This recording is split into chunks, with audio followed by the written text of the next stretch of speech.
আসসালামু আলাইকুম রহমতুল্লাহি ওয়া বারাকাতুহু। প্রিয় ভিউয়ার্স, আশা করি সবাই ভালো আছেন। স্টপ টর্চার বিডি চ্যানেলের পক্ষ থেকে আমি খান রেজাউল ইসলাম রেজা সবাইকে আন্তরিক শুভেচ্ছা ও অভিনন্দন জানিয়ে আজকের পর্বটি শুরু করছি। আজকের পর্বের যে ভিডিও, সেই ভিডিওর মূল বিষয় হচ্ছে দলিল এবং দখলে থাকলেই জমির মালিকানা নয়, 3টি ভুলের কারণে আপনার জমি হারাতে পারে। কোন 3টি ভুলের কারণে জমি হারাতে পারে সেই বিষয়টি নিয়ে বিস্তারিতভাবে আলোচনা করব। তাই ভিডিওটি না টেনে সম্পূর্ণ ভিডিওটি দেখার জন্য অনুরোধ রইল। আর ভিডিওটি দেখার পরে যদি ভালো লাগে, মন চায় লাইক কমেন্টস করবেন, শেয়ার করবেন। আর আমাদের চ্যানেলটি যদি ভালো লাগে, আমাদের পরিবারের সদস্য হতে চান, চ্যানেলটি সাবস্ক্রাইব করে পাশে থাকা বেল বাটনটি অন করে দিয়ে আমাদের সাথেই থাকুন। প্রিয় ভিউয়ার্স, জমির দলিল আছে এবং দখল আছে, কিন্তু এই দলিল এবং দখলে থাকার পরেও আপনার 3টি ভুল, যেই 3টি ভুলের কারণে আপনি জমি হারাতে পারেন।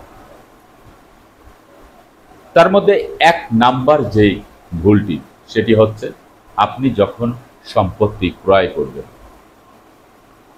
এই ক্রয়কৃত সম্পত্তির যে দলিলটা আপনি পাবেন, সেই দলিলের সাথে কিন্তু আপনার বায়া দলিলের মিল থাকতে হবে। প্রত্যেকটি খতিয়ান, সিএস খতিয়ান থেকে হালনাগাদ পর্যন্ত, অর্থাৎ আপনি যেই সনে দলিলটি করেছেন, সেই দলিলের সাথে প্রত্যেকটি খতিয়ানের মালিকানার যে চেইন, সেটি ঠিক আছে। বায়া দলিল সহ পিছনে আরো যত বায়া দলিল আছে সব কিছু ঠিক আছে। এক কথায় আপনার দলিলের সকল কাগজপত্র ঠিক আছে, কিন্তু তারপরেও 3টি ভুলের কারণে আপনার জমি হারাতে পারে। তার মধ্যে 1 নম্বরে হচ্ছে আপনার দলিলে যদি দাগ নাম্বার, চৌহদ্দি ভুল থাকে।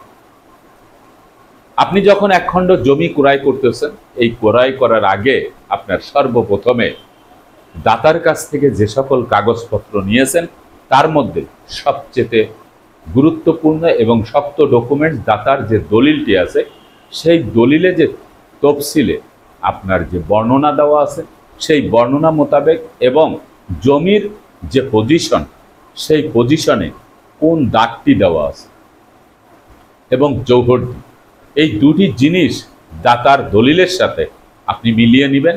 এবং আপনি যে দলিলটি করেছেন, সেই দলিলটি যখন সম্পাদন হবে, খসড়া কাগজটি যখন আপনি পাবেন, এই খসড়া যে কাগজ, সেই খসড়ার মধ্যে আপনাকে দেখতে হবে যে আপনার যে বায়া দলিল, অর্থাৎ দাতার যে দলিলে যে দাগ নাম্বারটি, আপনি যে জমিটি ক্রয় করতেছেন, সেই ক্রয়কৃত জমির যে দাগ নাম্বার এবং খতিয়ান নাম্বার এবং চৌহদ্দি, এটি ঠিক আছে। এইটি যদি আপনার ঠিক না থাকে, তাহলে আপনার জমি কিন্তু ছেড়ে দিতে হবে। কারণ আমরা যদি উদাহরণস্বরূপ বলি, আপনার জমির দাগ নাম্বার 1110 এবং চৌহদ্দি যেখানে দেওয়া হয়েছে সেটি হচ্ছে 1112, দাগ নাম্বারের সাথে চৌহদ্দির মিল নেই। আবার দেখা গেছে আপনি 1110 দাগে সম্পত্তি ক্রয় করেছেন, আপনি দখলে আছেন 1112, চৌহদ্দিও 1112তে দেওয়া আছে, তার মানে আপনার দলিলে 1110। এই যে বড় ধরনের একটি মিস্টেক, এটি যদি হয়, তাহলে কিন্তু আপনার দলিল ঠিক থাকবে, কিন্তু সম্পত্তি হারিয়ে যাবে। কারণ যার কাছ থেকে সম্পত্তি ক্রয় করেছেন, তিনিও আপনাকে যে সম্পত্তি দিয়েছে, তার দলিলে দাগ নাম্বার ঠিক আছে, আপনারটাই ভুল করা হয়েছে। এরকম যদি হয়ে থাকে, তাহলে আপনি কিন্তু এই দলিল সংশোধন করার জন্য আপনি বিজ্ঞ আদালতে মকদ্দমা দিয়ে আপনি ভ্রম সংশোধন করে নিতে পারেন। আর যদি উদ্দেশ্য প্রণোদিতভাবে তঞ্চকতা করে যদি আপনাকে দিয়ে থাকে, তাহলে আপনি কিন্তু সেই সম্পত্তির যে জমিটা, সেটা কিন্তু আপনি হারিয়ে ফেলেন। নাম্বার 2, উত্তরাধিকার সূত্রে পাওয়া সম্পত্তি যে ওয়ারিশি সম্পত্তি, সেই ওয়ারিশি সম্পত্তি ক্রয় করার সময় যদি আপনি আপোষ বন্টননামা দলিল ছাড়া যদি আপনি সম্পত্তি ক্রয় করে থাকেন, আমরা ধরে নিলাম যেই ব্যক্তির কাছ থেকে আপনি সম্পত্তি ক্রয় করেছেন সেই ব্যক্তি তার বাবার মৃত্যুর পরে তার রেখে যাওয়া যে সম্পত্তি, সেই সম্পত্তি থেকে আপনার কাছে 10% সম্পত্তি বিক্রয় করেছে, 5টি দাগ থেকে 2% করে। কিন্তু এই মৃত ব্যক্তির সম্পত্তি অবিভক্ত সম্পত্তি হয়ে আছে, এটি আপোষ বন্টননামা দলিল না করলে এটি ব্যক্তি মালিকানা অর্জন হবে না। তো যেই ব্যক্তি আপনার কাছে সম্পত্তি বিক্রয় করেছে তিনি 5টি দাগে 10% সম্পত্তি বিক্রয় করেছে, আর আপনি সেই 10% সম্পত্তি ক্রয় করে এক দাগে ভোগ দখলে আছেন।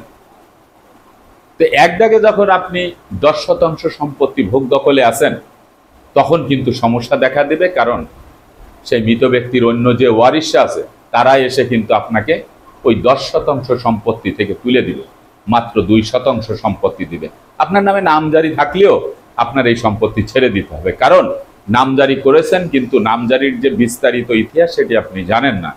আপনার প্রত্যেক দাগে দাগে 2% করে কিন্তু নামজারি দেওয়া হয়েছে, কিন্তু আপনি ভোগ দখলে আছেন এক দাগে। অন্য ওয়ারিশরা এসে বলবে যে আপনার এই এক দাগে মাত্র 2% সম্পত্তি পাবেন, বাকি সম্পত্তি আপনার দাগে দাগে নিতে হবে। তখন কিন্তু আপনার এই সম্পত্তি ছেড়ে দিতে হবে। আর যদি আপনি আপোষ বন্টননামা দলিল করে সেই দলিলের ভিত্তিতে যদি আপনি সম্পত্তি ক্রয় করেন, তাহলে যেই ব্যক্তি সম্পত্তি বিক্রি করতেছে সেই ব্যক্তি ইন্ডিকেট করে দিবে যে আপনি কতটুক সম্পত্তি ক্রয় করতেছেন এবং কোন দাগ থেকে করতেছেন। তাহলে আপনিও কিন্তু ক্লিয়ার হয়ে যাবেন যে সম্পত্তিটা আপনি সঠিকভাবেই ক্রয় করতেছেন, এবং যেই দাগে আপনার 5% সেই দাগে আপনি 5% সম্পত্তি ক্রয় করতেছেন। যদি 2টি দাগ একসাথে থাকে তাহলে 10% সম্পত্তি আপনি ক্রয় করতেছেন, কারণ আপোষ বন্টননামা দলিলে সেটাই দেওয়া আছে।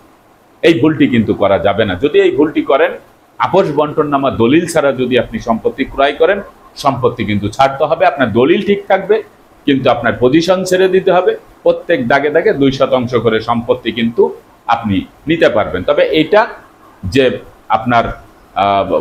আপনি যে এই সম্পত্তিটাকে আবার ফিরিয়ে নিতে পারেন, অর্থাৎ আপনি এই 10% সম্পত্তি একভাবে নিতে পারেন, সেটি হচ্ছে আপোষে যদি বঞ্চিত ওয়ারিশদের সাথে আপনি লিয়াজু করেন এবং তাদের সাথে যদি আওয়াজ বদল করে নেন, নতুন করে তাদের সাথে চুক্তি করে আপনি যে এক দাগে 2% সম্পত্তি পেয়েছেন, আর 4টি দাগে আপনার আরো 2% করে সম্পত্তি আছে, এই 4টি দাগে 4 জন ওয়ারিশের কাছ থেকে যদি আপনি তাদের সম্পত্তিটা যদি আওয়াজ বদল করে নেন, আর আপনি যে দাগে আছেন সেই দাগে যারা ছিল তাদের সাথে আপনি আওয়াজ বদল করলে সরাসরি আপনি কিন্তু সেটি করতে পারেন, যদি তারা রাজি থাকে।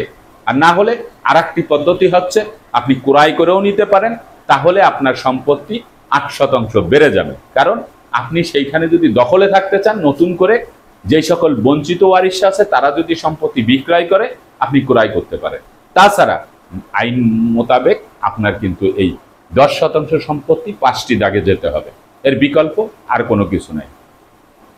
3 নাম্বার ভুল হচ্ছে, আপনি যখন ওয়ারিশ সম্পত্তি ক্রয় করবেন, তখন এই ওয়ারিশ সম্পত্তি ক্রয় করার সময় আমরা ধরে নিলাম আপোষ বন্টননামা দলিল হয়ে গেছে, আপনি সঠিকভাবে সম্পত্তি ক্রয় করেছেন, কিন্তু ক্রয় করার সময় আরো একটি ভুল করে থাকি, সেটি হচ্ছে নাদাবি সনদ।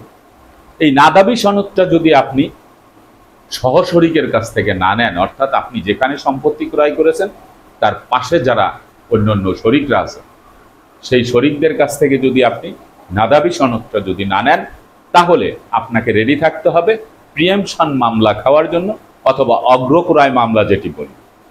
একজন ওয়ারিশ যখন সম্পত্তি বিক্রয় করে তখন সেই সম্পত্তি ক্রয় করার অগ্রাধিকার থাকে তার সহশরিকের।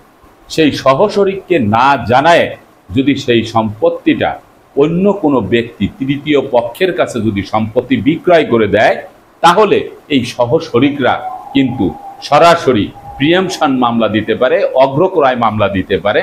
আর এই অগ্রক্রয় মামলাটি যদি দিয়ে দেয়, তাহলে বিজ্ঞ আদালত থেকে জাজমেন্টটা কিন্তু সরাসরি ওই সহশরিকের পক্ষে চলে আসবে, কারণ সহশরিকের সম্পত্তিটা হচ্ছে একদম আপনি যে জমিটা ক্রয় করেছেন সেই জমির সাথে, তার অগ্রাধিকার তিনি, এটি কিন্তু আইনগত দিক থেকে সঠিক। সেজন্য আপনার জমির দলিল এবং দখলে থাকলেই আপনি কিন্তু জমির মালিকানা পাবেন না, এই 3টি ভুলের কারণে। একটি হচ্ছে আপোষ বন্টননামা দলিল, আর একটি হচ্ছে দলিলের মধ্যে দাগ নাম্বার, খতিয়ান নাম্বার ভুল থাকলে। তৃতীয় নাম্বার হচ্ছে ওয়ারিশি সম্পত্তি ক্রয় করলে সেখানে নাদাবি সনদপত্র অবশ্যই আপনাকে নিতে হবে। নাদাবি সনদপত্র নেওয়ার অনেক সিস্টেম আছে, আপনি উকিল নোটিশের মাধ্যমেও নিতে পারেন। আপনি তাদের কাছ থেকে জানাশোনা, আপনি তাদের পরিচিত, তাদের সাথে বসে তাদের কাছ থেকেও আপনি নিতে পারেন সরাসরি। প্রিয় ভিউয়ার্স, আশা করি এই বিষয়গুলি আপনারা সুন্দরভাবে বুঝতে পেরেছেন। যারা আমার সাথে হোয়াটসঅ্যাপে কথা বলতে চান তাদের জন্য হোয়াটসঅ্যাপ নাম্বার হচ্ছে 01797093536। আমি আবার বলছি 01797093536। প্রতিদিন সন্ধ্যা 7:30 থেকে রাত 10:30 পর্যন্ত আপনারা কল করতে পারেন, হোয়াটসঅ্যাপে মেসেজ দিতে পারেন, ভয়েস মেসেজ দিতে পারেন। সময় মতো দেখে উত্তর দিব। এই প্রত্যাশায় আজকের মতো ভিডিওটি এখানে শেষ করছি। আগামীতে দেখা হবে অন্য কোনো ভিডিও নিয়ে। সে পর্যন্ত সবাই ভালো থাকবেন, সুস্থ থাকবেন, আর আমার জন্য দোয়া করবেন। আল্লাহ হাফেজ।